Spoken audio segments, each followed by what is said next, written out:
Si je vais faire un classement des coachs, du meilleur coach au pire coach, c'est lui que je mets tout en bas. C'était qui? Il s'appelait Simone Pianigiani. Ok. Et je pense que si je le vois dans la rue aujourd'hui, c'est fort possible que je lui mette une gifle. Et j'ai l'impression que les joueurs français en France ne sont pas assez respectés, tu vois. Ouais. Ils vont toujours se débrouiller pour mettre un carré devant toi. Et Arrête gros, on va dire que t'es un rageux. c'est une de mes plus grosses motivations, ça. Pour arrêter, honnêtement, c'est juste... là, je vois la tête de mon gosse et de ma petite quand je pars et j'en ai marre, en fait. J'ai pas envie de voir cette tête-là, tu vois. J'aime trop être avec eux. Salut Amat. Ça va? Bienvenue dans un nouvel épisode de Mauvaise Langue. Merci. Merci d'être parmi nous. Merci de m'avoir. Ça fait longtemps que je voulais t'avoir parce que t'es typiquement le genre de gars, j'ai l'impression que ça fait 20 ans, avec un chemin des clubs incroyable, peut-être un des joueurs français où t'as fait une super carrière et au final, on n'a quasiment jamais parlé de toi. T'as fait énormément de temps à l'étranger, donc on va un peu faire tout ton parcours. Pour les gens du coup qui sont vraiment accros au basket plutôt français et qui n'ont pas suivi toutes tes années à l'étranger, est-ce que tu peux déjà te présenter assez rapidement? Ça marche. Déjà, j'aime bien passer sous les radars, donc ça tombe bien, je suis content que tu me dises ça. Je m'appelle Amat Mbaye, j'ai 36 ans, je suis marié, j'ai 2 enfants, Mila et Miles. Ça fait ma 14 ou 15e année pro. Je suis allé à l'université de Wyoming pendant 2 ans, l'université d'Oklahoma pendant 2 ans. Après, j'ai fait 3 ans au Japon. J'ai fait 3 ans en Italie, à Brindisi, Milan et Bologne. 4 ans en Turquie, à Karşıyaka et Efes. 2 ans en Russie, au CSK. Et maintenant, je suis à Paris Basket. Ok, bon, voilà. Paris Basketball. Attends, je dis Paris Paris Basketball. Basketball avant de me faire allumer par On le te faire président. virer. Ça fait beaucoup de pays, beaucoup de clubs. On va voir un peu tout ça. Comment t'as commencé à Bordeaux? Ouais. Ou tu viens de Bordeaux à la base, c'est ça? Moi, je suis né à Bordeaux, je viens de Bordeaux. Mon père a joué au JSA Bordeaux quand il m'a eu. Quel niveau c'était à l'époque, ça? Bonne question. Je crois que c'était la Pro B de Pro l'époque. B, ok. Ouais, je crois que c'était ça. Et donc, j'ai vécu pas mal de temps à Bordeaux. Après, j'ai vécu sur Auxerre avec ma grand-mère. Après, je suis allé au Sénégal pendant, j'ai envie de dire, 6-7 ans. Et à un moment donné, j'étais très bien là-bas, mais je me suis dit que c'était une bonne... quand j'ai commencé à grandir et tout, je me suis dit que c'était peut-être une bonne idée de commencer le basket, un petit peu suivre les pas de mon père. Et ça m'a ramené à Bordeaux, où j'ai commencé à jouer en cadet au JSA. Et Au Sénégal, tu jouais déjà au basket un peu? non, je faisais du surf. Du surf? J'étais accro au surf. Ah ouais? Comme jamais. Je kiffais trop. Incroyable, ça. J'avais des cheveux longs, des dreads blonds. C'est vrai? Dis-toi. Je surfais tous les jours. Il faut une photo. Hein. Non, j'ai une photo, je crois, et je l'ai enfouie tellement loin que personne ne peut la trouver. Pour le petit réel sur Instagram, il nous faut la photo, gros. Je te promets que tu ne la trouveras pas. Non, du coup, ouais, je faisais du surf tous les jours, mais vraiment à gogo. C'est vrai, ok. Et après, je me suis dit, bon, quand même, je l'ai approché les 2 mètres. C'est pas la taille idéale pour un surfeur. J'ai décidé d'arrêter de faire des bêtises et de rentrer et d'essayer de faire quelque chose avec le basket, quoi. Ok.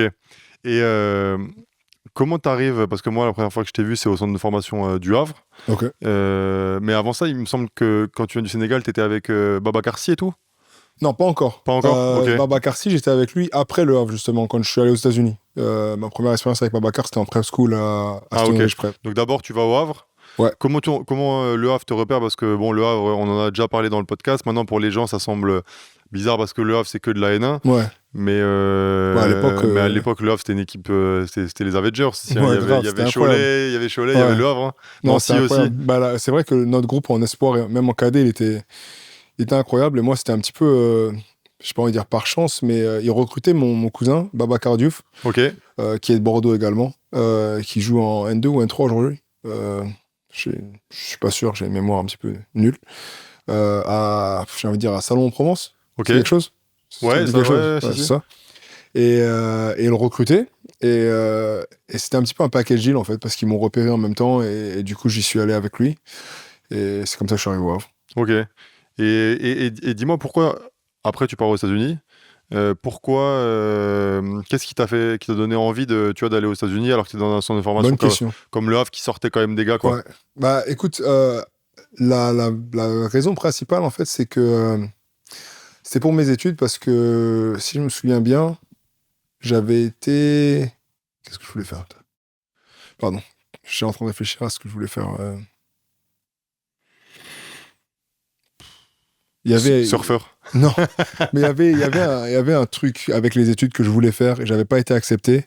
Et c'était un petit coup dur. Et du coup, ma mère, enfin, comme j'avais pas été accepté, on m'avait un petit peu dit, bon, écoute, peut-être que tu mets un petit peu les études de côté et tu te concentres plus sur le basket et blablabla, contrat, je sais plus comment c'est pas aspirant, voilà, etc., voilà. stagiaire. Et j'en avais parlé avec ma mère et ma mère, elle m'a dit, moi, honnêtement, je pense que ce serait vraiment intéressant pour toi t'explores des pistes pour continuer tes études. Et les États-Unis ont commencé un petit peu me venir en tête. Et pareil, encore une fois, avec mon cousin, on est parti à l'aventure. On a fait un tournoi AAU via mon agent à l'époque, qui était Pascal Lévy. Merci Pascal. Ok. Un tournoi AAU à Memphis. Si je me souviens bien, c'est pour l'équipe de Mike Miller. Tu vois, le shooter. Ouais. Donc, je sais pas si tu connais un petit peu les tournois AAU et tout. Bah, mais... je connais un peu le principe, mais explique un peu pour les gens qui connaissent pas tant que ça. En fait, c'est des tournois d'été, ça s'appelle Travel Ball, c'est des tournois d'été où bah, tu rejoins une équipe qui vient soit des alentours d'où tu viens ou quoi, ou si tu as des connexions, des choses comme ça, et tu participes à des tournois. Il y en avait plein à l'époque. Il y avait le Adidas Super 64 qui était à Vegas, et où tu viens et tu joues. Donc on s'en fiche que tu joues là-bas l'année, c'est vraiment que l'été, quoi. C'est que pour l'été. Ok. Ouais. Et donc j'avais rejoint un de ces tournois.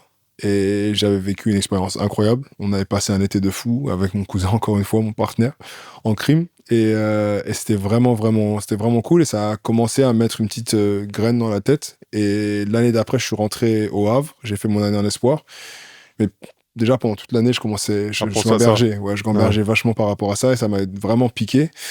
Et quand il y avait le petit truc avec les études, c'est là que je me suis dit, bah, peut-être que tant qu'à faire, c'est un bon moment, tu vois. Et c'est là que j'ai rencontré Babacar Sy, justement, qui, lui, m'a recruté pour sa prep school en Californie. Et à partir de là, j'ai fait le saut. Ok. On parlait de lui avec Guillaume Vizade la dernière fois, coach du Mans, là, qui était aussi apparemment dans Giving Back. Mm-hmm. Et dis-moi, quand tu arrives là-bas en Californie, bon, il y a le Havre, il y a la Californie, tu vois. Bah, ça change un tout petit peu. Dis-moi, comment tu arrives à t'acclimater tu t'acclimates assez rapidement. Et au niveau du basket, qu'est-ce qui te marque un peu en arrivant là-bas? Bah, l'acclimatation, c'est super rapide parce qu'en fait, notre prep school, il y avait beaucoup de joueurs étrangers dedans. Donc, je parlais français parce que tout le temps, on s'entendait vraiment bien, on avait un bon groupe. Et ça a rendu les choses vraiment, vraiment naturelles et faciles. Le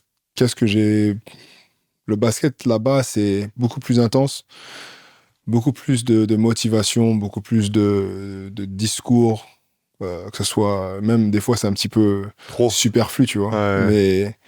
Mais ça te fait quelque chose quand même, tu vois. Et je pense que ça m'a un petit peu marqué.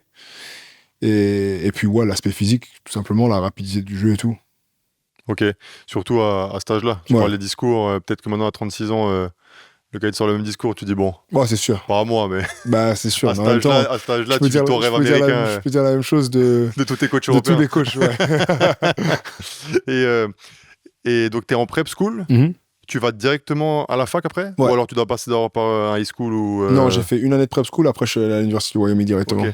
Wyoming, explique, parce que pourquoi j'ai l'impression que quand j'étais au Wyoming, j'ai l'impression que c'est la campagne ou c'est la campagne. C'est la campagne. Complètement. Ça ressemble vraiment à comment tu trouves d'ailleurs cette fac? Est-ce que tu avais d'autres offres aussi? C'était la meilleure offre que j'avais. Je crois que j'avais une autre offre pour une petite école sur la côte est qui s'appelait Hofstra ou un truc comme ça. Ok.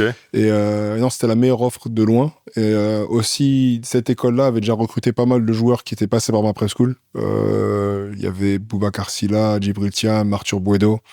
Donc pas mal de gens que je connaissais un petit peu. Ouais, c'était mon roommate, c'était mon gars. Excellent. Et du coup, ouais, c'était la meilleure offre de loin que j'avais. Et j'avais fait ma visite là-bas, j'avais vraiment bien aimé. Et puis c'est bizarre parce qu'il y a vraiment rien à faire. Il n'y a rien à faire, donc vraiment tu t'es dit en mode basket, court quoi. Tellement il n'y a rien à faire en fait que ça crée un groupe vachement soudé parce que c'est une ville universitaire mais à 100%, tu vois. Et que tous les étudiants s'entendent bien.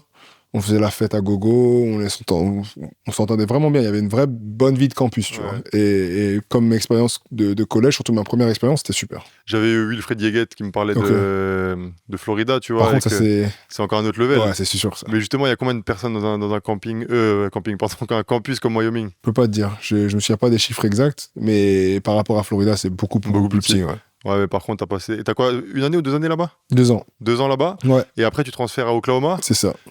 Sachant qu'à l'époque, les transferts, c'était pas aussi courant que maintenant, quoi. Bah non, déjà, c'était pas courant. Et en plus, tu devais sit out. Donc, tu peux pas jouer pendant 1 an. Okay. Et moi, en fait, j'ai transféré parce que mon coach s'était fait virer à Wyoming. Ok. Et en fait, c'était bizarre parce que mon head coach s'est fait virer. Mon assistant était un de mes assistants préférés, Fred Langlais, avec qui je m'entendais vraiment très bien. Dès que mon head coach s'est fait virer, lui, il est devenu intérim head coach. Et j'ai un petit peu explosé sous lui parce que, encore une fois, je m'entendais très bien avec lui. Il me faisait beaucoup jouer et il m'avait vraiment, vraiment mis bien dans son système et tout. Et j'avais envie de rester si lui est resté, mais lui s'est fait virer aussi. Et donc, une fois que tout le monde s'est fait virer, je me suis dit que c'était la bonne idée de partir, surtout que j'avais bien fini ma saison. Et donc, ouais, quand j'ai commencé à... Aujourd'hui, ça s'appelle le portal, où les joueurs transfèrent et se mettent dans le portail pour transférer, mais c'était pas comme ça à l'époque. Et il y avait une autre école de ma conférence, Oklahoma, il venait de... Attends. Ouais, le coach de UNLV venait de signer à Oklahoma. Ok. Donc UNLV était dans ma conférence, donc j'ai signé avec lui quand il allait à Oklahoma. Et ouais, j'ai dû m'asseoir pendant un an. C'était quoi, l'université de Blake Griffin, ça, non? Ouais. Oklahoma, ouais. T'as Blake joué avec lui, Griffin, non. J'ai joué avec Buddy Hield, moi. Ok. Buddy Hield, après il y avait Trae Young, mais après moi. Ok. Et c'était une meilleure fac. Ouais, bien meilleur. Ok. Donc là, tu passes un cap. Et en plus, t'as fait quoi? Donc, du coup, 2 ans Wyoming, 1 an, tu dois pas jouer. Ouais. Comment ça se passe quand tu joues pas pendant 1 an? Ouais, c'est dur, mais tu t'entraînes comme jamais, muscu comme jamais, tu fais partie des scout teams, c'est compliqué, honnêtement. Mentalement, c'est dur. C'est comme si J'avais t'étais du mal. blessé, mais en finale, tu peux quand même C'est jouer, ça. quoi. Ouais. Et ça te permet quand même de rester en rythme, prendre vraiment peut-être. Ouais. Est-ce que tu peux prendre de l'avance sur tes cours aussi? Ouais, bah, parce que moi, au final, j'ai eu mon diplôme en 4 ans. Ok. Et j'avais une 5e année, parce que en fait, quand tu joues pas, ça compte pas, en fait. Tu peux rester 5 ans, si tu veux. À l'époque, maintenant, tu peux rester presque, je sais pas, 5-6 ans, 7 ans. Tu serais resté toute ta vie maintenant avec c'est l'argent sûr. qui gagne. Aucun doute. Mais ouais, donc j'ai still out. Après, j'ai joué 1 an, et il me restait une année d'éligibilité, mais j'avais déjà 23 ans. Je me suis dit que j'avais déjà mon diplôme, ce qui était une des grosses raisons pour laquelle T'as fait un diplôme en quoi? International Studies, un truc bidon, honnêtement. Ok. Will était pareil, il me disait que des fois les cours, Ouais. c'était un peu. Il y avait des. Attends, c'est à qui que j'en parlais? Il m'avait sorti un. Ah non, c'est Kylian Tilly. Ok. Dans le podcast là qu'on a fait ensemble, il me parlait d'un truc incroyable. Je sais même plus ce que c'est, tellement c'était fou. Mais un truc vraiment, bon, bah, tu vas dans la salle, t'attends et basta, quoi. C'est à peu près ça. Mais après, ça dépend des écoles. Oklahoma, c'est beaucoup plus sérieux. Ok. Je crois qu'eux, ils venaient de se faire attraper pour des conneries par rapport à, justement, à avoir triché ou quelque chose comme ça. Donc, ils étaient vachement sérieux quand j'y étais. Ok. Mais moi, je m'en veux un petit peu parce qu'au final, j'ai pris une major qui était un petit peu décidée parce qu'il y avait beaucoup de personnes d'étrangers. Parce que déjà, dans mon équipe, on était 4 étrangers et tous avaient fait la même chose. Donc, il m'avait dit, fais ça, comme ça, on peut t'aider. On l'a déjà fait avec les autres et on va donner des coups de main. Comme ça tu vas t'habituer rapidement. Et moi, à l'origine, c'est pas ce que je voulais faire. Je voulais faire soit du business, soit du design parce que j'aime bien tout ce qui est computer science, des trucs comme ça. Et ils m'ont dit, si tu vas faire ça, on va pas pouvoir t'aider du tout. Et avec la barrière de langage et tout, tu vas peut-être galérer. Ouais. Et en fait, ils te disent ça parce que si t'as pas les bonnes notes, bah, tu peux pas jouer. Donc, eux, ça les arrange pas, tu vois. Et au final, j'ai un petit peu suivi la piste de la facilité, quoi. Voilà, vraiment la facilité. être sûr de pouvoir jouer au basket. Un petit peu, mais au final, aujourd'hui, il y a tellement de gens qui font quelque chose qui est complètement différent de ce pourquoi ils ont fait leurs études que ça va pas dire grand-chose. Et j'ai vu que tu avais fait meilleur joueur, un des meilleurs, 5 majors de la conférence. À Oklahoma, je crois. À Oklahoma, ouais. Et est-ce que là, à ce moment-là, donc je me souviens en France, c'est à ce moment-là qu'on commence un peu à Oklahoma entendre parler de toi, tu vois. Okay. Est-ce que tu te dis que la draft NBA, c'est jouable à ce moment-là? Ouais, j'avais un petit espoir. Je savais que j'étais encore un petit peu loin, mais je me suis dit qu'il y avait peut-être moyen. Et alors c'est pour ça que je suis parti à ce moment-là, parce que si une année plus, j'allais avoir 24 ans, ça allait rendre les choses encore plus compliquées. Et ouais, je me suis dit qu'il y avait un petit espoir. Ok. Et quand tu vois que ça se passe pas, est-ce que tu dis, bon, bah, c'était... voilà, j'avais pas non plus...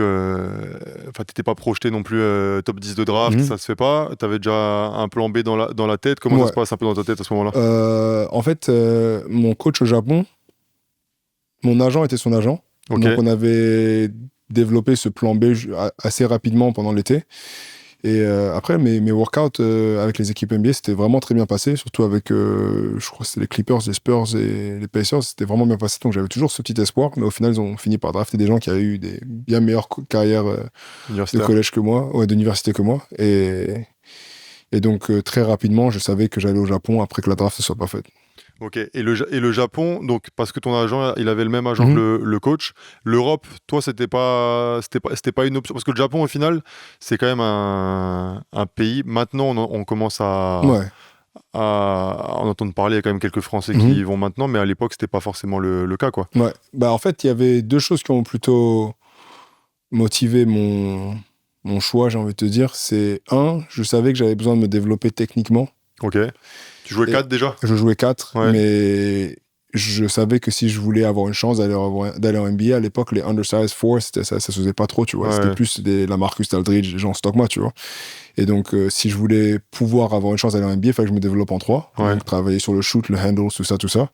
Et en allant au Japon, c'était déjà convenu que mon coach, il allait vachement m'aider par rapport au développement personnel et qu'il allait me faire jouer, me laisser faire des erreurs et apprendre comme ça, tu vois. Et ça, en Europe, c'est dur de trouver, tu vois. Ouais.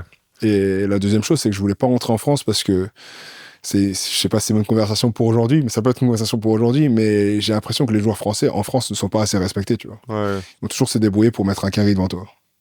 Et Arrête, gros, on va dire que t'es un rageux. non, c'est pas ça. Je pense que c'est un petit peu la vérité, tu mais vois. je suis 100% d'accord avec du toi. coup, J'ai déjà eu ce débat 50 ok. fois, en fait, que tu vois, c'est typiquement le bon moment pour en parler parce qu'un Sylvain Francisco, tu vois, en France, toujours été ouais, mais il fait n'importe quoi, tu vois ce que je veux dire? Non, c'est ça. Et à l'étranger, par contre, t'avais plein C'est un d'Américains magicien. qui jouaient Ouais. comme lui, Bah oui. mais eux, ils avaient le droit. Ouais. Tu vois, pas lui. Et maintenant, bon, ça va être, mais il a vraiment pris en maturité à l'étranger. Ok, Non. sûrement. Ouais, Tu il a vois? progressé comme tout le monde, Mais mais ça reste le même voilà. talent et le même. Axel Boutet, que tu connais aussi, Bah, c'est sûr. tu lui aurais donné les minutes qu'il a à l'étranger. En France, il aurait mis 20 points de moyenne pendant Bah, c'est sûr. 15 ans. Tu vois ce que je veux dire? C'est sûr. Et après, c'est dur, c'est dur pour moi parce qu'en plus, moi, j'ai deux expériences vraiment en France. Tu vois, j'ai l'équipe de France, Ouais. qui est de loin une de mes expériences préférées dans le monde du basket. C'est quelque chose qui m'a apporté énormément et j'en suis très reconnaissant, tu vois. Et de l'autre, j'ai le basket français en général, tu vois, qui, je trouve, qui est pas assez reconnaissant des talents français, tout simplement. Et c'est pour ça. Parce que si tu y penses, après, on pourrait partir. Il y a les impôts, il y a plein de trucs. Mais quand tu y réfléchis bien, les Espagnols, les meilleurs Espagnols, ils jouent. Ouais, en Espagne. Les meilleurs Italiens, ils jouent. Ouais. Les meilleurs Turcs, ils jouent. Ouais. Les meilleurs Français, ils se débrouillent toujours pour se barrer à un moment donné. Il y a une raison. Après, il y a les impôts. Il y a les impôts. Il n'y a rien à dire. Mais je vois aussi, tu vois, Nando l'année dernière, je te jure qu'avec Lasvel, des fois, quand je regardais la télé, et je voyais comment des fois on parlait de lui, ou tu vois, je sais pas, l'aura, elle était plus là. Ouais. Tu vois ce que je veux dire? C'était. Ou même sur le scouting report, des fois. Tu vois, vétéran, Ouais. expérimenté. Tu vois le truc? Ah, moi, et moi, je vais avoir droit dans pas longtemps, là. et moi, non, mais attends, je regardais les gars, je disais, attends, non, c'est pas vétéran expérimenté, Ouais. c'est Nando De Colo, les gars. Ouais. C'est. Tu vois? Et maintenant, il repart à Fenerbahçe, Boum. c'est nouveau. Nando. J'ai l'impression qu'il a perdu 10 ans, tu C'est vois. ça, c'est exactement ça.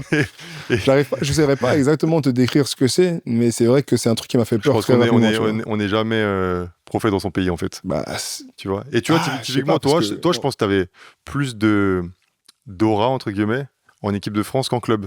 ouais, c'est Tu sûr. vois ce que je veux dire? Alors qu'équipe de France, tu as joué en équipe de France avec des équipes 6 fois plus fortes Ouais. que ce que tu joues en club encore aujourd'hui à Paris. Tu vois ce que Aucun je veux doute, dire? ouais. Alors peut-être, bien sûr, tu étais peut-être un tout petit peu plus jeune, et ci et ça, peut-être. Mhm. Hein. Mais je suis tout à fait d'accord avec toi qu'il y a ce truc-là, des fois, où... Ouais, et c'est dommage, hein, parce que j'avais toujours envie d'être là, tu vois. En plus, au bout d'un moment, ça commence à. Et surtout, c'est bien que toi t'en parles, parce que tu as réussi. Tu vois ce que je veux Ok, dire? ouais. Tu prends un gars qui a pas réussi, On va dire ça. qui a Ouais, pas tout fait, le monde va qui a dire ça pas fait les rageux. pays étrangers, qui peut pas comparer, Ouais. on va dire, ah, c'est un rageux. Mais tu vois, toi, c'est pas le Ouais. cas. Donc, Non, mais je crois que c'était une de mes grosses motivations de ne pas rentrer directement, en fait. Et une fois que j'étais à l'étranger, et bah, c'est. Ouais, les impôts. et au Japon, ouais, au Japon, économiquement aussi, ça valait déjà le coup à l'époque? Ouais, à l'époque, ouais. C'était presque le double de ce qu'on me proposait en France. Et j'étais vraiment bien là-bas. Ok. Et d'ailleurs, quand tu parlais de développement personnel de ton jeu, c'est qui un peu tes joueurs qui t'ont un peu façonné quand tu étais plus jeune, que tu regardais? Il y en a plusieurs, je sais pas pourquoi j'étais obsédé avec Rudiger à un moment donné, je Ah trouvais ouais? qu'il était trop fort. Ouais. Ok. Carmelo, c'est sûr. Tous ces post-up. Mais j'allais dire parce que j'allais t'en parler. Je pense que t'es un des meilleurs jab step au monde au final.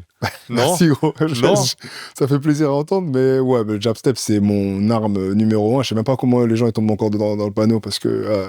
Ouais, mais en fait, parce que tu le fais pied gauche Ouais. aussi, tu vois. Ouais. Et c'est vrai que Carmelo Anthony, quand tu regardes des trucs, des post-up, tu vois le jab step, bah, le gars, c'est un art, tu vois. Non, mais c'est sûr que c'est mon inspiration première, aucun doute. Ok, parce que tu vois, je me dis, faut quand même que je lui pose cette question, parce que c'est vrai que le jab step, des fois, tu vois, Ouais.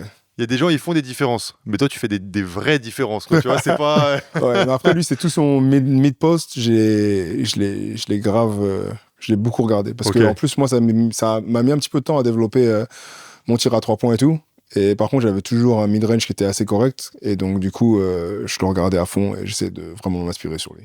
Et quand au Japon, tu domines quand même. Ouais. Est-ce que tu te dis, bon ben... D'ailleurs, ça ressemble à quoi de vivre au Japon quand tu es joueur de basket? C'était vraiment cool. J'ai envie de te dire que j'ai pas réussi à en profiter parce que il y avait toujours un truc dans ma tête où j'étais un petit peu arrogant, j'avais un petit peu l'ego de la jeunesse et où je me disais que j'étais trop fort pour être ici. Et donc, je sais pas, il y avait un truc qui me disait, tu vois ce que je veux dire? Je suis là, mais je veux partir, quoi. Je suis là, mais je vais partir. Et Ouais. d'ailleurs, j'ai fait des conneries, mais des grosses conneries parce que à ma première saison, mon équipe, ils me disent, on veut te re-signer. Je leur dis, non, moi, je reste pas ici. Ils me disent, non, mais on va te re-signer et on va te mettre bien. Je reste pas ici, je suis allé en Europe. Ouais. Après, je rentre pendant l'été. Mon agent qui me propose un truc là-bas, je sais pas, je vais pas dire le nom des équipes parce que je veux pas. En Europe aussi. Ouais, en Europe, il pleut tout le temps, c'est en FIBA Europe Cup. Au début, il commence avec de l'Eurocup. Je dis, peut-être. Après, il me dit, ouais, non, ça n'a pas marché. FIBA Europe Cup, peut-être. Après, il me dit, non, finalement, ils te veulent pas, donc ça va être aucune compétition européenne. Et après, je finissais par appeler mon GM au Japon moi-même et lui dire, ouais, je reviens. Il me dit, ouais, on va te mettre bien, mais on va pas te donner ce qu'on pouvait donner parce que, du coup, c'est de la négociation, tu vois. Ouais. Et comme le faire une fois, c'est une chose. Je l'ai fait 2 fois. La deuxième année, je dis non, cette fois, pour de vrai, je me bats. Et la même chose se passe pendant l'été et au final, c'est pareil. J'y suis retourné, tu vois. Ouais, c'est marrant. Quand on est jeune, on se rend pas compte. Ah là, ça m'a mis 2 fois. Ça m'aura pas mis une 3e fois, mais... Ouais, la 3e année, j'ai eu une petite blessure, j'ai eu une fracture de fatigue au tibia. Okay. Et ils ont un petit peu peur par rapport à ça, donc ils n'ont pas voulu continuer. Ce qui est bien tombé parce que je suis rentré en Europe et je suis allé en Italie, j'ai fait une bonne saison et après ça a commencé ma carrière en Europe. Quoi. Et justement, ton retour en Europe, donc à Brindisi en Italie, tu t'es bien adapté direct, ça doit quand même changer du Japon. Au final, tu venais de faire quoi, 4-5 ans de jeux américains, une année au Japon, là tu rentres. 3 ans au Japon. Ouais. Ah ouais, tu vois, je pensais 2 ans max, tu vois. 3 ans carrément au Japon. Comment t'as vraiment réussi à t'adapter super rapidement au jeu européen qui est quand même différent? Grave, en fait c'était bizarre parce que j'étais très anxieux par rapport à ça, tu vois, parce que tu lis les choses, les gens ils disent ouais Matt il est bon mais il est au Japon. C'est le Japon. Ouais, bah oui, le Japon c'est fastoche. Même moi je le pensais. Okay. Enfin, tu vois ce que je veux dire? Tu vois des gars au Japon, surtout que le Japon de l'époque, tu voyais, pour les 3 vidéos qu'on a vues, c'est que des trucs où t'as l'impression que tu jouais contre des gars de high school, tu vois ce que je veux dire? Je vais pas te mentir, c'est exactement ça. Ou des anciens américains un peu pré-retraités, ex-joueurs NBA mais gros, enfin tu vois ce que je veux dire? C'est à peu près ça. Donc tu sais jamais. Mais en fait le truc qui est bien c'est que vraiment tu développes à fond quoi. Genre tout ce qui est dribble et tout, j'avais pas tout ça du tout à la fac. Je crois que ma dernière année à la fac, j'ai dû mettre 5 3 points sur la saison, peut-être 6 3 points, tu vois. Et ça m'a vachement aidé. Et non, j'étais très anxieux de rentrer en France, enfin en Europe. Et je voulais bien faire. Et au final, ça s'est super bien passé. Et je me suis dit, en fait, le basket, c'est du basket, c'est facile. Enfin, entre guillemets, c'est facile. Non, si tu sais jouer, tu peux jouer un peu partout. Tu sais jouer partout. Ouais. Et donc à Brindisi, après, tu vas à Milan. Ouais. Donc au final, 2 ans après le Japon, t'es déjà en Euroleague. Et là, raconte-nous un peu comment ça... D'ailleurs, Milan, ça ressemble à quoi comme club un peu? Parce que t'as l'impression que c'est le club en Euroleague où, début de saison, il y a toujours des objectifs, même quand ça ramène des grosses stars, mais t'as l'impression que ça vit jamais vraiment à la hauteur des attentes, tu vois. Milan, c'était un peu bizarre. Le club, même, en termes d'organisation et les gens autour, super. Top niveau, vraiment, incroyable. La ville, incroyable, évidemment. Mais vraiment, les gens qui sont autour de l'organisation, je pense au team manager, les trucs comme ça, vraiment top. Après, mon coach était vraiment nul. Et si je devais faire un classement des coachs, du meilleur coach au pire coach, c'est lui que je mets tout en bas. C'était qui? Il s'appelait Simone Pianigiani. Ok. Et je pense que si je le vois dans la rue aujourd'hui, c'est fort possible que je lui mette une gifle. Très honnêtement avec toi. Lui, j'ai un truc contre lui, mais qui est incroyable. J'ai vraiment l'impression qu'il a baisé ma bonne chance de bien rentrer en Euroleague. Ouais. Et il était nul, mais d'une nullité, mais vraiment. Alors, on sent que ça vient du cœur. Ah, lui, Moi aussi, il y a fallait que ça quelques gars sorte. comme ça où je Mais me dis, lui, si je c'était les vois vraiment sur un passage piéton, je sais pas si je m'arrête. tu vois. Lui, c'était vraiment le gars que j'ai vraiment du mal avec. Lui, Ok. tu vois. Et encore, moi, j'ai eu des bonnes relations avec 99% de mes coachs. Ok. Il y a vraiment lui, je peux pas le blairer. Ouais, ok. Et Massimo Concelleri, C'est mon gars l'assistant. sûr. C'est mon gars sûr de ouf. Lui, par contre, c'est le contraire. On a commencé, c'était un petit peu rugueux. Et à la fin, je l'adore, vraiment. C'est un bon gars et il est intense, mais tu sais que ça vient du bon endroit, tu vois. Et je sais pas, moi, je l'ai. Après, c'est pareil, lui, soit tu le détestes, soit tu l'adores. Moi, je l'adorais. Déjà, il faut avoir du caractère, je pense. C'est ça. Faut avoir Et du moi, je caractère. l'adorais vraiment. C'était un bon gars. Et puis, il m'a bien aidé dans des moments difficiles et ça se voyait que c'était un bon gars, quoi, tout simplement. Et quand du coup, après, avec Milan, bon, bah, du coup, tu vis une année. Là, tu es quand même au Japon, tu vas en Europe, tu vois l'Euroleague, bien sûr, tu te sens. Une carrière, c'est pas linéaire. Ouais. Mais quand tu as cet âge-là, tu te dis, bon, ça va être facile, je vais grimper les échelons les uns après les autres. Après Milan, tu vas quand même à Bologne. Parle-nous un peu de l'ambiance à Bologne. Moi, je me souviens vous avoir joué en Champions League. Ah, l'ambiance, elle était énorme. Ah non, c'était trop bien. Mais même la ville, c'est une vraie ville de basket là-bas. Ils adorent ça. Et puis, pareil, l'organisation est bien. Et on a gagné la Champions League là-bas, ce qui était une très bonne expérience. Et j'ai eu pas mal de bons teammates avec qui je m'entends bien aujourd'hui encore. Vous avez quand même quasiment une équipe d'Euroleague au final. Hein. Ouais, grave. Parce que vous aviez Punter. On avait Punter, on avait Tony Taylor à la main. Ouais. Mario Chalmers, c'était en même temps. Mario Chalmers, ouais. Il y avait qui d'autre? Dejan Kravic en 4, Brian Qualley en 4, qui venait de Russie aussi, qui était fort encore. Non, on était bien. Puis les fans, moi je me souviens, les fans, c'était incroyable. Quand tu viens du tunnel, là, tu passes sous le petit escalier. Tu tapes sur la glace, là. Et puis tu vois que toutes les légendes qui ont joué là, etc. Tu te dis, les grandes finales d'Euroleague là-bas, ça devait être. Non, fort. En plus, c'est une petite. La folie. C'est une grande salle, mais qui reste relativement petite, au milieu de la ville. Et vraiment, l'ambiance, elle est super. Et derrière, donc du coup, qu'est-ce qui te donne envie de partir tu vois, l'Italie, est-ce que c'est un championnat? Parce que tu fais quand même quelques années là-bas, donc tu es quand même référencé dans le championnat. T'avais envie de partir dans un autre pays ou alors tu te sentais bien là-bas et tu t'es dit, bon, peut-être, pourquoi pas rester plus longtemps? Pas forcément, j'ai changé d'agent après Bologne. Et c'est lui qui est venu avec Karsiaka. Et en toute honnêteté avec toi, la première... je crois que j'ai signé en 2019, donc c'était juste avant l'équipe de France. Et en signant, je me suis dit, j'ai fait une connerie, j'aurais pas dû aller là-bas. À Karsiaka? Ouais, parce que ils étaient en Champions League, mais... Donc c'est 2019? Ouais. Donc 2019, donc c'est pendant c'est ton premier championnat du monde? Ouais, c'est ça. Donc là, t'es quand même poste 4 titulaire en équipe de France et t'es en Champions League? Non, même pas. Enfin, je sors de Champions League et là, j'avais signé dans un club qui allait en FIBA Europe Cup. FIBA Europe Cup, ok.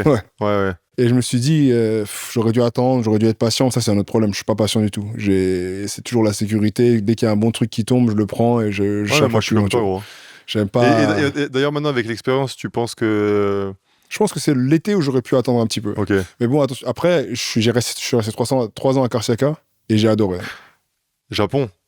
Au Japon, tu disais non, mais je vais attendre, je vais avoir mieux. T'as pas trouvé. C'est ça. Tu vois ce que je veux dire? Donc au final, en allant là-bas, j'y suis un petit peu allé à reculons. Ok. Mais c'était vraiment cool. Et puis le coach, c'est certainement un de mes coachs préférés. On s'est vraiment très bien entendu. Il m'a donné beaucoup de responsabilités depuis le début. On avait des bons coéquipiers. Il se débrouillait toujours pour avoir des bons groupes. Et il était vraiment carré. Et j'ai vraiment adoré là-bas. Ok. Et là, t'es encore dans Karsiaka aussi. Je pense que c'est une des salles les plus chaudes. Ouais. C'est un coupe-gorge, le truc. Hein. C'était incroyable. Après, c'est chiant parce que notre première année, on commence vraiment très bien. Je crois qu'on est premier ex-aequo ou deuxième du championnat turc. Et bim, Covid. Ce qui fait très chier d'ailleurs parce que la saison se finit alors qu'on était vraiment sur une bonne lancée. Je pense qu'on avait une chance de faire quelque chose de spécial avec ce groupe. Et la saison d'après, c'est saison à huis clos. Donc, j'ai pas vraiment pu profiter des fans. Et la saison d'après encore, les fans reviennent. Et là, par contre, je crois que c'était l'année de trop un petit peu. On était allé. Attends, c'était quoi? Ouais, la saison du Covid, on était allé en finale de Champions League, on a perdu contre Burgos. Et donc, on revient avec des grosses ambitions. Et c'est pas super bien passé. Et moi, j'avais un petit peu l'impression que j'aurais dû essayer de partir. Saison de trop, quoi. Ouais. Et c'est pas là à Karsiaka où il y avait souvent des problèmes un peu d'argent, t'es un peu payé en retard, etc. Ça m'a mis 3 ans pour recevoir mes 2 derniers mois de salaire et mes bonus. Waouh. Ouais. 3 ans. Ouais. Et sinon, et dans l'année, t'étais payé quoi, avec un La, peu de retard, ça te tombait quand même ou... la seule raison pour laquelle je pense que j'ai eu tout mon argent là-bas avant ça, c'est parce que je revenais. Si tu reviens pas, Ils te les, disent... les 2 derniers mois. En fait, et comment ça se passe? Il faut aller au tribunal du coup? ouais. En fait, c'est parce que je crois que le dernier chèque, il arrive quelque part en juin. Et en général, la saison se finit en juin. Donc le chèque de mai, il va être en retard. Ils vont dire attends un petit peu. Boum, tu rentres chez toi. Et résultat, ils doivent mai et juin à chaque fois. Et ils essaient de t'endormir Ouais, quoi. à chaque fois. Et donc du coup après quand ton agent il te dit explique un peu comment ça se passe parce que je pense que des fois ça arrive. Bon là actuellement on va au Monaco mais je sais pas exactement, c'est pas du tout la même situation parce que bon Karsiaka le club il existe encore actuellement. Ouais. Mais j'ai l'impression que chaque année eux c'est ce qu'ils essaient de faire en fait. Enfin c'est que comme tu dis tes derniers mois tu galères un peu à les toucher. Il faut que tu ailles au tribunal si tu pars. Et je pense qu'ils espèrent qu'il y a des joueurs qui se disent bon vas-y j'ai la flemme pour 2 mois peut-être de pas faire les démarches quoi. Je crois qu'en fait, la démarche un petit peu, c'est... Ils essaient de tricher un petit peu là-dessus. Ils vont te dire non, t'inquiète, on va te les payer, on va te les payer, on va te les payer. Et ils attendent que la deadline passe pour pouvoir recruter de nouveaux joueurs. Ok. Et une fois qu'ils recrutent des nouveaux joueurs, bah là, t'entends plus trop parler de... T'as plus trop de réponses, des trucs comme ça, tu vois. Et, euh, et là, bah, du coup, tu dois attendre jusqu'à l'année d'après pour pouvoir vraiment essayer de récupérer ton argent. Et c'est là que ils mettent des bans en place et que t'as... Mais même une fois que le ban il est en place, s'ils ont déjà recruté des joueurs, il faut attendre encore. Ok. Et donc, du coup, as quand même, bon, au final, tu Non, j'ai mis récupères sous. quand même si. Ouais, ça a mis du Et tu temps, le sais mais... que ça va venir au final. En fait, tant que l'équipe... Enfin, je pense, hein, si j'ai bien compris le mécanisme, c'était tant que l'équipe, elle est en vie, Ok. à un moment donné, tu dois récupérer des sous. Le seul moment où il y a eu des problèmes, c'est quand les équipes, elles sont bankrupt ou... Je sais plus, elles font faillite ou des trucs comme ça. Et là, c'est plus compliqué. Et d'ailleurs, toi, en tant que père, tu vois, t'avais quoi? T'avais déjà 2 enfants à cette Ouais. époque-là? Un enfant? Mhm. Ta femme et tes enfants, ils ont toujours habité avec toi dans les pays Toujours, où, ouais. ouais. Mhm. Et c'est quoi un peu tous les pays que t'as fait, tu vois, la culture là, pour la famille, où c'était le mieux? C'était le mieux. On a beaucoup aimé la Turquie, c'est sûr. Ok. Bah, de toute façon, on n'avait pas d'enfants avant. Donc, on a beaucoup aimé la Turquie, surtout Istanbul. Ok. Et honnêtement, on a adoré Moscou. Moscou, c'était cool aussi. Ok, bon, on va y venir plus tard. Et du coup, après, tu pars à FS. Ouais. Bon, FS, ils venaient de gagner deux fois Ouais. l'Euroleague. T'arrives dans une équipe qui a gagné 2 fois Ouais. l'Euroleague. Et comment t'arrives? T'arrives un peu sur la pointe des pieds, en mode, moi, je veux pas déranger, je veux juste Ouais, exactement. continuer Ouais. ce qui se passe. C'est ça. Non, exactement. En plus, on venait de recruter des gros joueurs. Et moi, je savais que j'allais toujours être la cinquième option offensive quand j'étais sur le terrain, tu vois. Et ouais, c'est exactement ça. C'est juste de mettre ma pierre à l'édifice et de contribuer au mieux possible. Et sur ces clubs d'Istanbul, FS, parce que tu vois, de l'extérieur, on dirait un peu un club un peu, enfin, pas froid, tu vois, mais c'est pas le Galatasaray au niveau des fans Ouais. ou Fenerbahçe. Comment c'est, tu vois, vraiment, tu vois, au quotidien, un club comme ça? C'est un petit peu différent de Fener et de Gala, je pense, parce que simplement, ils sont pas aussi vieux, ils n'ont pas autant de tradition. Mais je pense que les fans, en général, sont très solides. Très solides quand même, tu vois. Ok. Et non, en termes d'organisation, c'était vraiment super aussi. On avait adoré. Puis moi, je suis un des rares fans de Ataman, j'ai envie de te dire, parce que j'ai beaucoup aimé jouer pour lui. Donc, Ok. Pourquoi tu dis, enfin, pourquoi tu dis un des rares fans? Parce que je sais que des fois, il y a ce truc un peu de se dire, bon, bah, il a juste des bons joueurs, ou tu vois. ouais, Et t'entends, enfin, quand tu parles avec certains joueurs, ils vont te dire, apparemment, il y a vraiment des gars qui le détestent, tu vois. ouais, je sais. Ce que tu as dit sur l'autre coach avant, il y en a C'est qui le disent pareil. sur lui, quoi. En fait, lui, c'est comme beaucoup de coachs, encore une fois. C'est soit tu l'adores, soit tu le détestes. Après, je pense que tu peux dire ça, que c'est un très bon recruteur, que après, sur tout ce qui est tactique, il est un petit peu, je sais pas envie de dire moins bon, mais c'est vraiment sa force, c'est le recrutement, tu vois. Mais moi, je pense qu'aussi sa force, c'est juste d'avoir les bons joueurs et de les laisser jouer, tu vois. Laisser jouer, Et quoi. ça, des fois, je sais pas pourquoi, pour une raison ou pour une autre, les coachs, ils ont du mal, tu vois. Ouais. Et lui, quand il a des bons joueurs et qu'il les met dans les bonnes positions, bah, ça fait des trucs un peu magiques. Et niveau management, enfin, au quotidien, un gars comme ça ressemble à quoi? Parce que bon, c'est vrai que des fois, t'as l'impression qu'il va faire le clown, quoi. Ouais, mais c'est un acteur, en fait. Ok.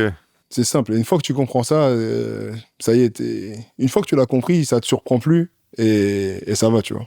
Tu rigoles, limite. Presque.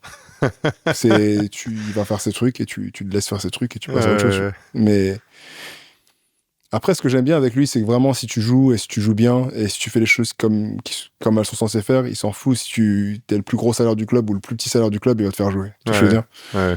Moi, je me souviens qu'il y a un moment qui était un petit peu tournant par rapport à ma saison et même à mon futur, pour être honnête, tu vois. C'est la saison Euroleague se finit, on n'est plus en Ligue turque et pendant les derniers matchs de Ligue turque, il me fait pas trop jouer, tu vois. Et on prend, je crois qu'on fait le premier tour des playoffs contre Darüşşafaka, on gagne 2-0.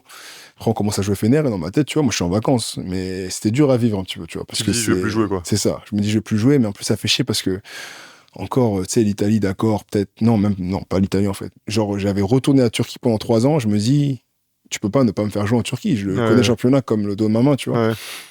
Et là, on se prend une dernière branlée contre Fener, le premier match. Et je crois que c'était 42 points, un truc comme ça. Et si je me souviens bien, il y a Shane et Will Clyburn qui sont allés le voir un petit peu, qui ont discuté avec lui, et qui ont dit, écoute, non, je pense qu'on a besoin de faire jouer Ahmad, tu vois, parce qu'il va beaucoup nous aider en 4, surtout qu'il y avait Hayes Davis à l'époque qui froissait un petit peu, et je pense que j'étais un bon match-up pour lui, tu vois. Et il m'a remis dans le truc directement. Mais en plus, le truc avec lui, c'est qu'il n'y a pas de juste milieu, tu vois. Je suis passé à ne pas jouer, à jouer 32 minutes. Ouais. Et c'est toujours comme ça, un petit peu, tu vois. Oui, c'est pas... des fois, des coachs qui ont un peu de l'ego, c'est ils ça. veulent pas dire qu'ils ont fait une erreur. Ils s'en foutent réellement. Lui, écoute, tant que tu produis, vas-y. Go, quoi. Et on a vraiment bien fini la saison. On a fini sur un championnat dans une ligue dans laquelle j'avais beaucoup joué sans gagner le championnat, donc ça m'a fait plaisir, tu vois. Et on a fini sur des très bons termes, donc aujourd'hui...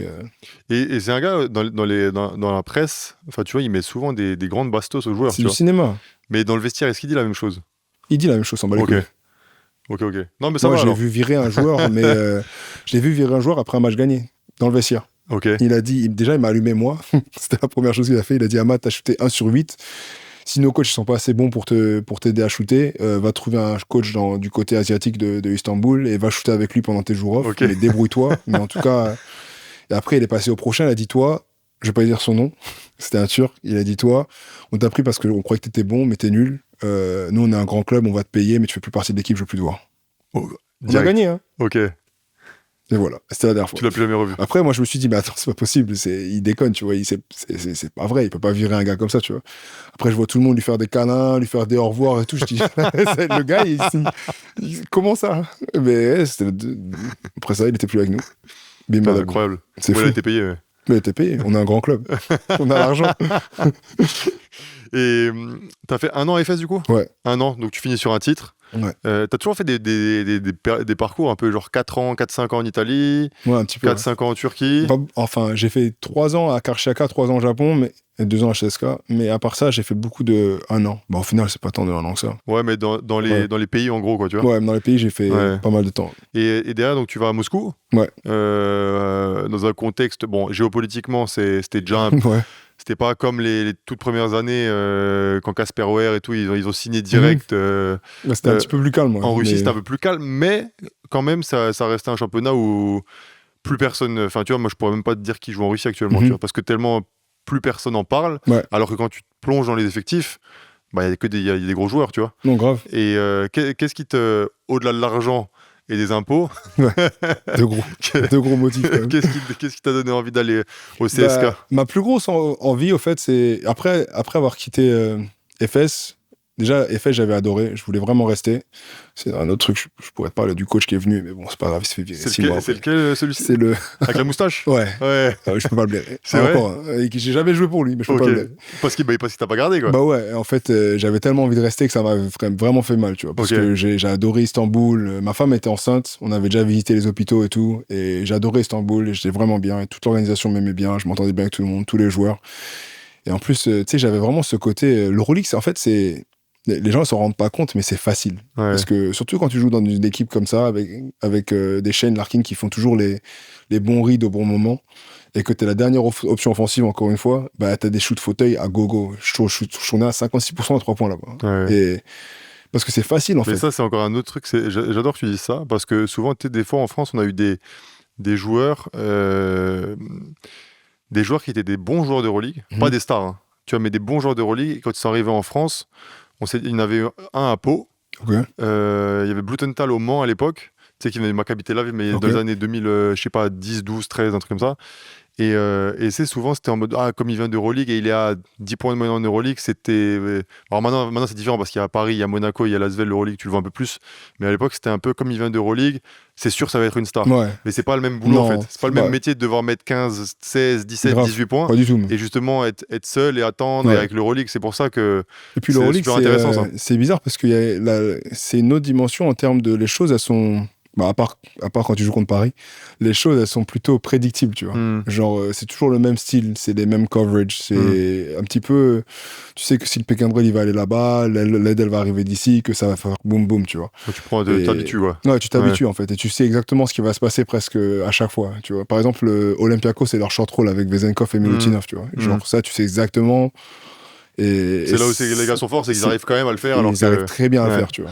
Et du coup, moi perso, j'ai toujours trouvé que. C'était la même chose à Milan, c'est pour ça que j'ai été un petit peu déçu de ne pas avoir pu rester un petit peu plus longtemps en Euroleague, tu vois. C'est que je trouvais ça relativement facile au final. Hmm.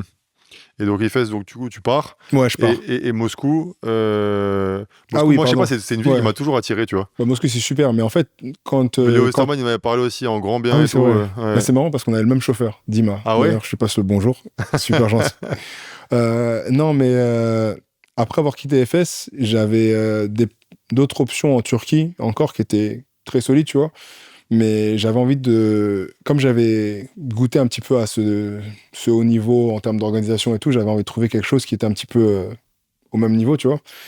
Et, euh, et en fait, je me suis dit que CSK, il y a pas grand-chose de mieux en Europe. Même avec le contexte, c'est vraiment impressionnant d'ailleurs, parce que même avec le contexte, ils font toutes les choses pareilles que quand ils étaient en Euroleague. Ok. Donc au final, ça reste une des meilleures organisations en Europe, tu vois. Et t'avais la pression encore, comme Léo, il me racontait des histoires à l'époque où la pression de gagner chaque match. Un peu, ouais. Il avait dit dans le podcast justement qu'ils avaient gagné un match de 10 points à Milan en Euroleague. Le gars est arrivé en mode c'était comme une défaite. Ouais. Falloir Non. mieux jouer. Ah, peut-être un petit peu moins. Mais ça, c'est marrant parce que, encore une fois, quand j'étais à Milan, moi, je me souviens, et on était, je sais pas, avant-dernier d'Euroleague, tu vois, donc on perdait à gogo. Et je me souviens que CSK sont venus jouer contre nous. Et Will Clyburn, qui est un bon pote à moi depuis la fac, était dans l'équipe. Et je les vois arriver pour le shooting, tu vois. Et moi, je suis grave content de le voir parce que c'est mon gars sûr. Et je vois que tout le monde a une tête super fermée, tu vois. Et je dis, ça va quoi? Il dit, ouais, on a perdu 2 matchs de suite. Et je lui dis, bah, nous, ça fait 6 matchs de suite qu'on perd, tu vois. On est de bonne humeur. Tout va bien, tu vois. Il me dit, ouais, mais non, ici ça se passe pas comme ça, tu vois. Ouais. Et une fois que j'étais là-bas, je l'ai vu. Et c'est vrai qu'il y a une pression tout le temps, tu vois. Mais C'était qui le coach là-bas mon premier coach, c'était Emil Rajkovic. Ok. J'espère que je n'ai pas mal dit son nom. Et il s'est fait virer. Je sais pas pourquoi je rigole. Attends, j'arrête. Les gens ils vont penser que j'ai une vendetta Quand il y a contre tous mes le coachs. président tu sais. qui est arrivé qui a dit t'as fait 1 sur 8. Non, il s'est fait virer le dernier match de saison régulière. Ok. Et on a eu un nouveau coach qui s'appelle Andreas Pistolis, qui venait de Gala, que j'avais pu côtoyer en plus parce qu'il habitait juste à côté de chez moi quand j'étais à Istanbul et on jouait dans la même salle. Et c'est lui qui est venu nous coacher après ça. Et on a gagné le championnat juste après qu'il arrive et l'année d'après. Ok. Kasperwer, il faisait des passes ou pas? Ouais, ça va. C'est mon gars, lui. Ouais, c'est un bon gars de ouf. J'adore. T'as joué avec lui où? Asvel. Ok, c'est grave un bon Il gars. est arrivé pour les playoffs, après il était reparti. Et après, il Lui, juste, était il a gagné là-bas, en plus, hein. revenu. Ouais, en fait, il avait fait playoff avec l'Asvel. Ok. Et après, l'année d'après, il était parti. Et il était revenu de nouveau pour les playoffs. Ok. Et on n'avait pas gagné la dernière Ah, année. d'accord. Mais Livio, il était. Il y avait Livio Ok. aussi, ouais. Et Tony Jekiri aussi, non? Non, ça c'était Ok, après. ok. Mais Casper, il est toujours Non, super bien bon aimé, gars. tu vois. Super bon gars. Inconstant de fou. Mais avec nous, il pouvait 35 Ouais. déval, après moins 6 déval, après. C'est vrai? Ouais, Non, nous, ouais. il était plutôt solide. Ouais, mais il met toujours son hésitation à gauche, Ouais, là, incroyable. où tu sais que il va le faire. Et... En plus, moi, ce que j'aime bien avec lui, c'est qu'il défend dur aussi. Ouais, c'est un bon. Et les two-way comme ça, c'est rare, surtout les gardes. Et Ouais. donc, c'est. Ah, c'est vraiment un bon. Et donc, du coup, ton expérience de 2 ans, qu'est-ce que t'en tires par rapport, tu vois, à tous les autres clubs européens que tu as fait, Mhm. comme on disait, dans un contexte où tu n'as pas de Coupe d'Europe, Ouais. mais comme tu disais, avec quand même une exigence de très haut niveau, quoi. Après, je pense que moi, le fait de ne pas avoir de Coupe d'Europe, c'était bien arrivé à un moment dans ma vie où je venais d'avoir mon deuxième gosse, parce que mon petit est né à Moscou, du coup. Ok. Et T'as un petit russe du coup là. un petit russe, qui ressemble pas du tout à un russe. Et du coup, ça m'a permis vraiment de passer un max de temps avec la famille, parce qu'au final, on jouait 6 matchs par mois. Non, je suis fou, moi. Si, c'est ça. T'as joué moins qu'à Paris en tout cas. Ouais, beaucoup moins. 6 matchs par mois, je crois. Donc, on avait 2 matchs par semaine, 2 fois par mois. Et on rentrait toujours juste après les matchs. Donc, on passait beaucoup de temps à la maison. Et ça, c'est un truc que j'ai... je m'en rendais pas compte jusqu'à cette année. Ouais. Mais c'était vraiment cool de pouvoir passer autant de temps avec la famille. Et la vie justement à Moscou, t'en as pensé quoi? Ah, c'était cool. Après, moi, je suis plutôt casanier. Donc, je bouge pas trop en général. Mais j'ai beaucoup adoré. C'était bien. Il y avait des parcs super sympas. On a pu se balader. C'était cool. D'ailleurs, de tous les pays là que t'as fait, là, les grandes villes que t'as fait, c'était quoi un peu l'endroit où tu disais Istanbul, où tu t'es senti un peu le mieux? On a adoré Istanbul. On a adoré Moscou, honnêtement. Et Milan aussi, c'était vraiment bien. Ok. Fashion Week de Milan ou... Non, pas du tout. Mais c'était. En plus, c'était Armani le président, non? Ouais. Non, mais ça, c'était cool, par contre. C'était vraiment bien. J'allais dire, c'est... Et pour le coup, j'aime beaucoup Paris aussi, parce que maintenant que je suis dans Paris, avec mes enfants et tout, c'est magique. Hein. Ouais, tu m'étonnes. Et de tous les clubs, les coachs que tu as fait, on a parlé avant du gars le plus nul que tu as eu, c'est qui pour toi le meilleur? C'était Ataman ou c'était un autre? Je veux dire un truc, ça va peut-être te paraître bizarre. Enfin, non, ça devrait pas te paraître bizarre, mais c'est Vincent, tout simplement. Okay. J'ai adoré Vincent. J'ai adoré jouer pour lui et puis tout son staff. Après, j'ai beaucoup aimé jouer pour Pistolis également, à CSK. Je veux dire, mon top 3, c'est... Non, je veux dire un top 4. Un top 4. Je pense que c'est Vincent, Pistolis, Sarija, Karchaka et Ataman. Ok, intéressant. Ah, Meo Saketi aussi à Brindisi, j'ai beaucoup aimé aussi. Tu me en fait, tu vas tous me les citer, attends, regarde sur Pro Bowlers, regarde là où j'ai eu une bonne saison et prends le coach de cette année-là et c'est mon coach préféré. Ouais, mais du coup, tu vois, c'est ça le truc. Parce que je pense que les meilleurs coachs, c'est vraiment quand tu taffes pas pour eux et que tu dis quand même, non, lui, franchement, il m'a pas forcément bien fait jouer, mais j'ai vu respect, tu vois. Tu vois Non, il n'y en a pas comme ça. Tu penses pas? Non, si. Il y avait des gars, je me souviens à l'époque, ils parlaient de Mourinho dans le foot et ils disaient, tu vois, le gars m'a pas fait jouer, mais son management, j'avais ultra kiffé. Non, si tu fais pas jouer, je t'aime pas. Clair et net. Si tu fais pas jouer, il n'y a rien à dire. Je t'aime pas. T'es comme moi en fait. T'es un bon gars. T'es comme moi en fait. Tu peux être un gars en or, je m'en bats les couilles. Et pendant tout ce temps, en même temps, tu as l'équipe de France. Justement, avant, on en parlait en 2019, quand tu vas à Karchaka et tu commences à faire ton premier championnat du monde. Au final, tu es arrivé sur le poste 4 où pendant des années, on dirait qu'il y avait un peu un vide dans l'équipe de France. Tu vois, après Flo Pietrus, Boris Dio. Et toi, tu arrives et direct, tu t'es imposé vraiment en mode taulier, tu vois, en 2019. Est-ce que, tu vois, en même temps, tu es dans des clubs... moi, ça m'a fait bizarre quand j'ai préparé le podcast parce que pour moi, tu avais fait 15 ans d'Eurolegue. Okay. Tu vois ce que je veux dire? Ouais. Avec les clubs, t'entends Moscou, la Turquie, je pensais limite Karchaka, c'était au moins de l'Eurocup, enfin tu vois. Et quand tu joues avec des gars, ils prennent 30 millions NBA. J'avais posé la même question à Charles Kehudi, tu vois, à l'époque. Est-ce que des fois tu te dis pas, putain, moi aussi, tu vois, quand t'es avec eux sur le terrain, tu te dis pas, je suis moins bon qu'eux, tu vois ce que je veux dire? Ouais. Est-ce que tu te dis pas, bon, ok, je suis peut-être pas All-Star NBA comme Gobert ou prendre ce que Fournier y prend, mais tu vois, est-ce que je pourrais pas avoir un peu mieux, quoi? Je sais pas, j'ai jamais pensé honnêtement. Après, je pense que mon arrivée en équipe de France, il y a toujours un petit je cherche le mot en français. Je galère trop avec le contexte.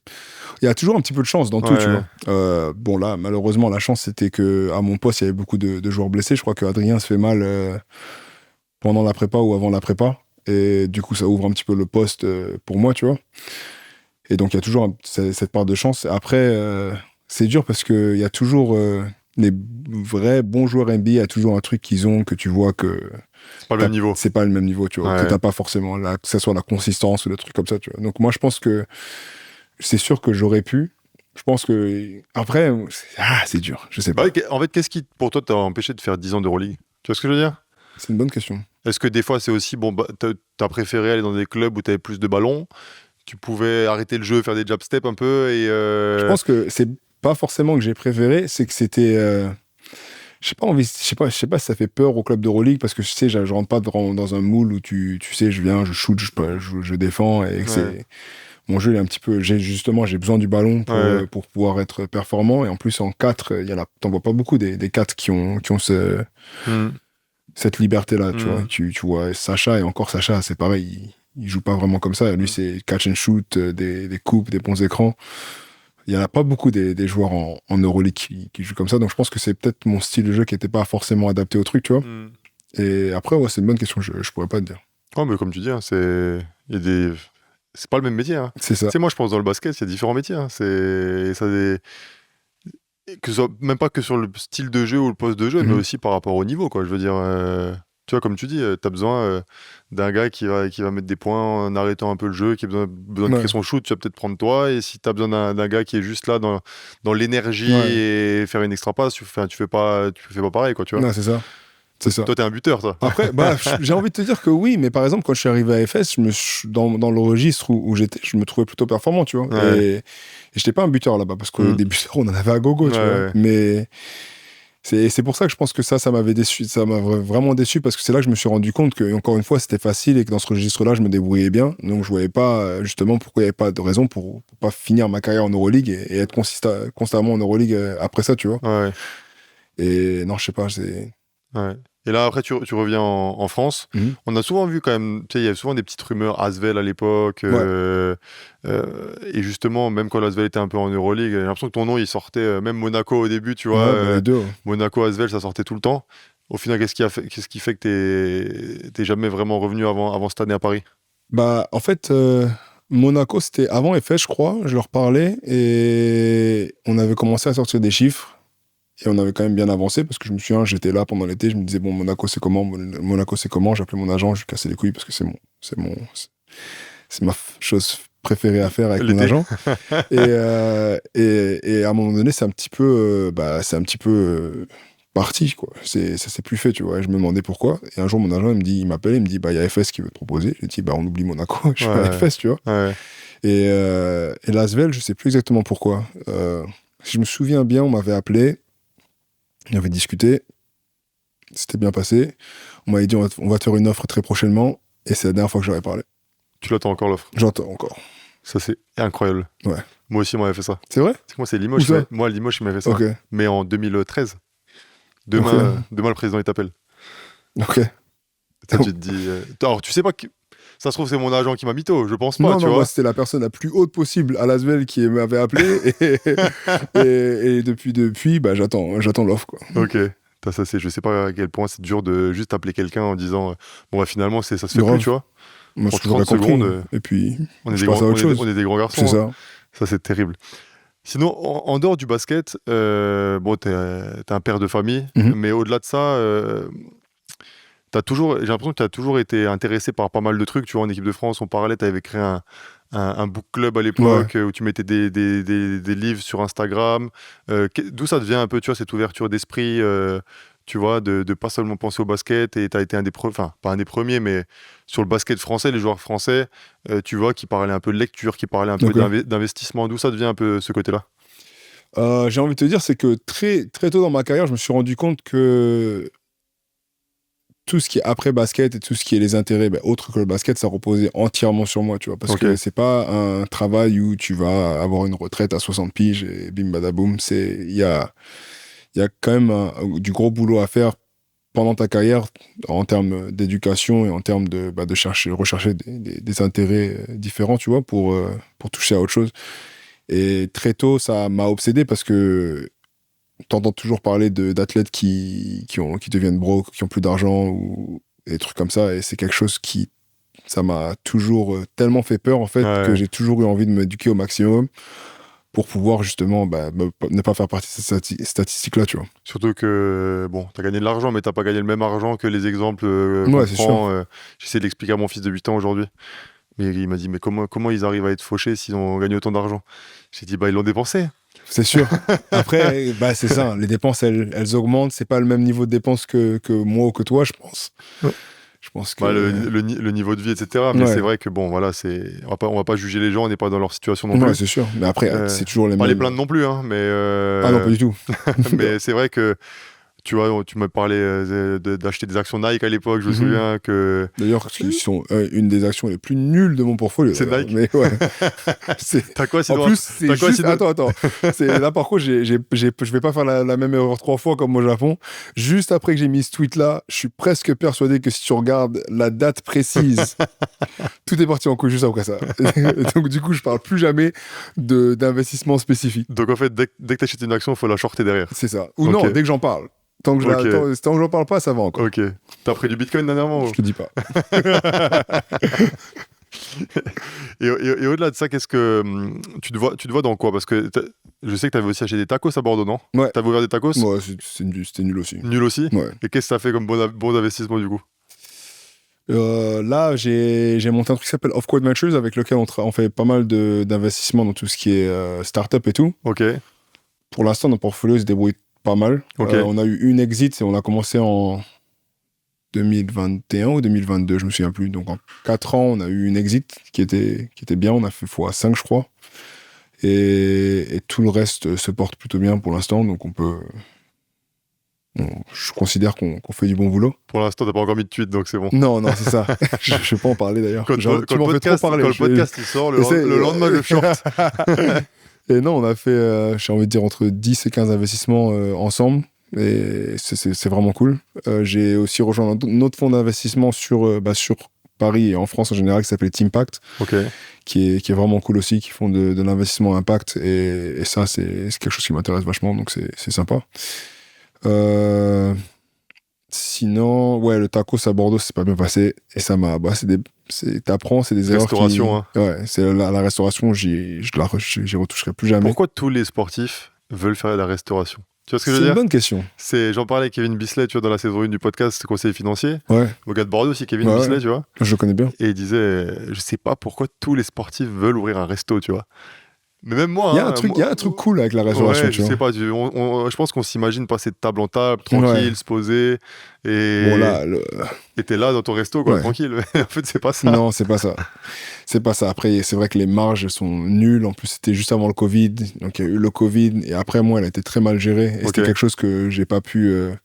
Comme j'étais toujours à l'étranger, dans des pays qui étaient relativement loin d'accès, tu vois. Tu peux pas faire ça. Il faut être sur place, quoi. Ouais, il faut être sur place. Je pense que si j'avais été sur place, honnêtement, 80% des problèmes auraient été réglés sans problème, justement. Et on serait toujours ouvert et tout se passerait bien, tu vois. Et là, t'as 36 ans? Ouais. Tu dois jouer jusqu'à quel âge encore? Je sais pas. Je pense que... Est-ce que tu vas jouer, descendre de niveau aussi? Non. Tu restes là-haut et après tu retournes aux États-Unis? Ouais. Et tu dois faire quoi après? Je pense acheter un business, justement. Pas de la restauration. Ah, grave. Mais on en parle beaucoup en ce moment. Ils appellent ça le Silver Tsunami, je crois, avec tous les milléniaux, je crois, qui commencent à prendre leur retraite et qui n'ont soit pas d'enfants, soit personne à qui donner leur business, ou les enfants s'en foutent un petit peu, et qui les revendent. Et aux États-Unis, il y a pas mal de leviers qui sont intéressants où tu peux avoir des prêts à des taux intéressants, justement, pour pouvoir acheter des bonnes compagnies avec pas tant d'apport que ça, tu vois. Et donc je pense que c'est un truc qui m'intéresse beaucoup, surtout tout ce qui est home services et les trucs comme ça. Donc tu voudrais pas rester dans le basket, quoi? Absolument, quoi. T'en as marre? Complètement. Complètement. J'adore. Complètement. J'adore. Mais en même temps, gros, tu fais ça depuis quoi? 15 ans professionnellement, mais après, si tu rajoutes les années avant qui sont presque pro, en vrai, hein, c'est presque 20-25 ans, quoi. Ouais. Et maintenant... tu vois, tout le monde ne peut pas durer aussi longtemps à haut niveau. Comme tu disais, quand tu étais à Moscou, tu jouais moins de matchs. Tu t'es rendu compte à quel point la vie de famille, pouvoir rester à la maison, c'était cool. Moi, c'est des trucs... et moi, je joue pas à l'Euroleague depuis... Je joue plus de Coupe d'Europe depuis 3 ans. Et même des fois, quand je vois jouer les mecs, j'allume la télé, je vois Paris Basket. 2 jours plus tard, je rallume la télé, je vois Paris Basket. mais tu vois, des fois, je me dis, mais les mecs, franchement, avec leur famille, laisse tomber, tu vois. Et c'est des trucs où... je pense que c'est vraiment le truc quand on arrête le basket où tu te dis ça c'est quand même bien d'être à la maison, de pouvoir passer du temps avec sa famille. C'est une de mes plus grosses motivations, ça, pour arrêter. Honnêtement, c'est juste Là, je vois la tête de mon gosse et de ma petite quand je pars et j'en ai marre, en fait. J'ai pas envie de voir cette tête-là, tu vois. J'aime trop être avec eux, j'aime Les enfants, ils passer comprennent du pas temps en plus, avec tu eux. vois. Bah, ils comprennent pas forcément. Ma petite, je pense qu'elle comprend, tu vois. Mon petit, ça se voit qu'il galère un petit peu avec, tu vois. Et il a 2 piges et il veut juste passer du temps avec moi. Et moi, tout ce que je veux, c'est passer du temps avec eux, tu vois. Donc je pense que là, ça commence à devenir de plus en plus dur de les lâcher. Et c'est là que je comprends un petit peu que c'est certainement la fin d'un cycle encore. Même moi, mes enfants, quand tu vois, la dernière fois, je disais au grand, un jour, je vais pas tarder à arrêter. Enfin, Ouais, tu vois, je pensais qu'il allait me dire non, moi j'aime bien venir au match et tout. Il m'a dit donc alors, je suis beaucoup plus à la maison que toi, tu vois ce que je veux dire? Mais ouais, pourtant, c'était en mode ah ouais, cool. Tu vois ouais. le truc? Ah, tu vas arrêter, c'est bien quoi. Et ça, Non, c'est c'est cool. les enfants, ils mentent pas, tu vois. Ouais, grave. Après, ma petite, moi, c'est plus. Je crois qu'elle aime bien, justement, venir au match et des trucs comme ça. Mais elle a du mal parce que. Là, ça va encore parce que elle vient de commencer une nouvelle école qui est super. Elle se fait des potes à droite, à gauche. Et elle a une vraie petite vie sociale, tu vois. Mais avant, c'était dur. Et toutes ses potes, elles étaient aux États-Unis. Et la famille lui manque, ses grands-parents, les trucs comme ça. Donc, elle avait vraiment envie de rentrer. Et là, par exemple, ils sont rentrés en janvier, je crois. Et ma femme, elle m'a dit pour revenir, c'était Dur, trop quoi. dur. Ouais, Ouais. vraiment. Bon, encore un petit effort à maths. Tranquille. Si Un an et demi sur 15 ans, c'est rien en vrai de vrai. C'est facile. Avant de finir, si tu avais, tu vois, un conseil à donner aux Amat, tu vois, qui vont en prep school, qu'est-ce que ce serait? Peut-être prendre un tout petit peu plus de risques, parce que je suis assez conservatif, autant sur les investissements que sur ma carrière. Je pense que il y avait une année, par exemple, j'avais fait une très bonne Summer League, j'aurais peut-être pu tenter de faire un training camp ou un truc comme ça et juste essayer d'aller un petit peu plus à l'aventure, surtout à une époque où bah, il n'y avait pas cette pression de la famille, des enfants et des trucs Ok. comme ça, tu vois. Peut-être prendre un petit peu plus de risques. Et sinon, après, je suis plutôt content d'où je suis. Donc, Donc là, dans l'après-carrière, Amat, tu vas tout sur une crypto bien sombre. Bien je vais sombre. trouver un shitcoin comme ça, là, quelque part. Je vais tout mettre dedans. Et Paris après, Basket, j'habite à Vegas, je peux aller Paris au Basket, ils vont casino, bien c'est nous pareil. sortir un token américain. Tu sais, je vais te raconter une histoire de Le fou, c'est que Nadirifi. à Karchaka, à un moment donné, ils étaient tellement en galère qu'ils ont essayé de nous payer dans un token du club. Porter, c'est ce qu'ils ont essayé de faire. C'est fort, quand même. Et Giovanni, il attend encore ses primes C'est fort, en quand même. token. C'est fort. Mais t'as pas accepté quand même. Bah, sûr que non. Et je tiens à dire, encore une fois, parce que Karchaka, ils aiment bien penser que j'aime bien taper dessus, parce que je suis à la FS, c'est pas très bien passé. Je tiens à dire quand même que j'ai beaucoup d'amour pour Karchaka et les 3 ans que j'ai passé là-bas, parce que je leur tape dessus, mais j'ai quand même passé 3 ans exceptionnels là-bas. Tu peux aimer les gens et dire les choses. Hein. C'est vrai. Donc Mais voilà. il faut aussi parler du bon côté de la médaille, parce que j'en parle pas assez. Ouais, t'as raison. Bon bah Matt, merci beaucoup. Merci à toi. Et bon bah bonne continuation. Bon match demain. Et bon match.